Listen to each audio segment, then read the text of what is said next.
திருச்சிற்றம்பலம்.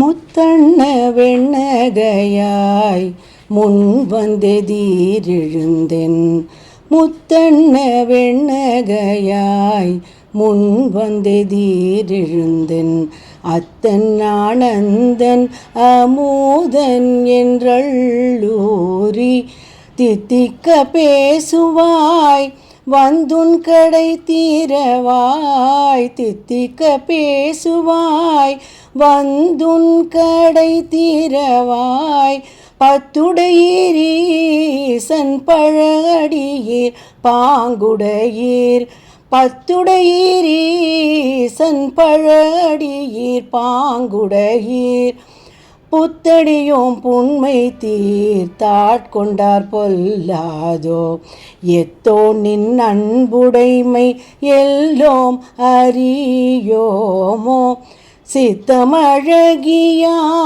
பாடாருணம் சிவனை, சித்தமழகியார் பாடாரோனம் சிவனை, இத்தனையும் வேண்டும் எமக்கேலோரெம்பாவாய், இத்தனையும் வேண்டும் எமக்கேலோரெம்பாவாய். திருச்சிற்றம்பலம்.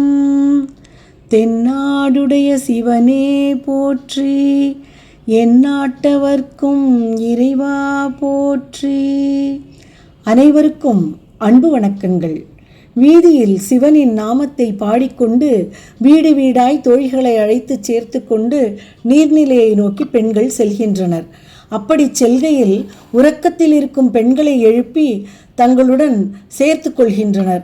அந்த சமயத்தில் வெளியே நிற்கும் தோழியர்களுக்கும் உள்ளே சோம்பலினால் பொய்யுறக்கம் கொண்டுள்ள தோழிக்கும் நடக்கின்ற உரையாடல் வாயிலாக உண்மையான பக்தி என்பது என்ன, ஈசனை அடைய நாம் என்ன செய்ய வேண்டும் என்பதையெல்லாம் கன்னிப்பெண்களின் கிண்டலும் பரிகாசமுமான பேச்சில் நமக்கு மாணிக்கவாசகர் உணர்த்துகிறார்.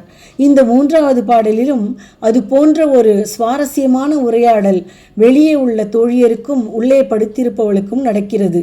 வெளியே உள்ள தோழியர் உள்ளே இருப்பவளிடம், முத்து போன்ற பற்களுடன் அழகாய் புன்னகைப்பவளே, முன்பெல்லாம் விடியற்காலையிலேயே நீ எழுந்து வீதியில் மற்ற பெண்களையெல்லாம் எதிர்கொண்டு புன்முறுவலுடன் அந்த அருளுருவான சிவபெருமானை அத்தன், ஆனந்தன், அமுதன் என்றெல்லாம் உன் வாய் இனிக்க இனிக்க பேசுவாய். இன்று உன் வீட்டு வாசலில் நாங்கள் வந்து நின்றும் உன் வாசல் கதவை கூட திறவாது படுத்திருக்கிறாயே என்று கேட்கிறார்கள். அதற்கு உள்ளே இருப்பவள் வெளியே வந்து மிகவும் பணிந்தவள் போல, அன்புடையீர், நீங்கள் எல்லாம் அந்த ஈசனிடம் வெகு காலமாய் மாறாத பற்று கொண்டவர்கள், எப்படி அந்த ஈசனை தொழ வேண்டும் என்று முறைமையும் தெரிந்தவர்கள். நான் புதியவள், என்னிடத்தே உள்ள கீழான குணங்களை அகற்றி என்னையும் உங்களுடன் ஏற்றுக்கொள்வதால் உங்களுக்கு தீமை ஏதும் வந்துவிடுமோ என்று பதில் சொல்கிறாள். இதை கேட்டவுடன் வெளியே இருந்த தோழிகள் முன்பு அவர்கள் பேசிய ஏளனமான துணியை விடுத்து நயமாய் உள்ளிருந்து வந்தவளிடம், நீ அந்த பெருமானின் மேல் கொண்ட அன்பை பற்றி எங்களுக்கு தெரியாதா என்ன? நன்றாக அறிவோம்.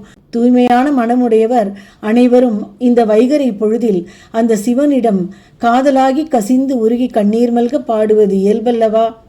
நீ மேலும் அதை அடுக்கி கூறவும் வேண்டுமா என்று சொல்லி தேற்றுகிறார்கள். இந்த பாடல் தோழியரின் உரையாடலாய் இருப்பது போல் இருந்தாலும் நம்முள் அன்றாடம் நடக்கும் மனப்போராட்டத்தையும் பிரதிபலிப்பதாய் உள்ளது. எல்லாமே அந்த ஈசன்தான், அவனே உண்மை பரம்பொருள் என்று தெரிந்தும் நம் மனம் லோகாயதமான தாழ்ந்த விஷயங்களில் ஆர்வம் கொள்கிறது. அந்த செல்வனை, சிவபெருமானை சிக்கனை இறுகப் பற்றுவது ஒன்றுதான் நாம் செய்ய வேண்டியது என்ற உறுதி நமக்கு வேண்டும். இந்த பாடலில் பத்துடையீர் என்று தோழியர்களை பார்த்து சொல்லும் அந்த சொல்லுக்கு சிவன்மேல் பற்றுடையீர் என்று பொதுவாய் பொருள் கொள்ளலாம். இன்னொரு வகையிலும் அப்பர் சுவாமி சொல்வது போல 10 கொலாம் அடியார் செய்கை என்று சிவனடியார்கள் எவ்வாறு இருக்க வேண்டும் என்று 10 வகைகளை சொல்கிறார். அவை திருநீறு பூசுவது, ருத்ராட்சம் அணிவது, சிவபெருமானை புகழ்ந்து பாடுவது, சிவநாமங்களை ஓதுவது, சிவபூஜை செய்வது, சிவ தர்மங்களை செய்வது, சிவகதை கேட்பது, சிவாலயத்தை பாதுகாப்பது, சிவ தொண்டர்களிடத்தில் மட்டுமே உண்ணுவது, தொண்டர்களுக்கு தொண்டராய் இருப்பது, இப்படி சிவ அடியார்க்கான 10 வகைப்பட்ட செயலில் என்னிடம் உள்ள குறையை பொறுத்து அருள வேண்டும் என்று உள்ளிருந்து வந்தவள் வெளியே உள்ளவர்களிடம் குறிப்பாய் சொன்னது போலவும் பொருள் கொள்ளலாம். இதன் வாயிலாய் மாணிக்கவாசக பெருமான் நாம் கொள்ள வேண்டிய குணங்களை குறிப்பாய் உணர்த்துவதாகவும் எடுத்துக்கொள்ளலாம். மேலும் நாளை பார்ப்போம்.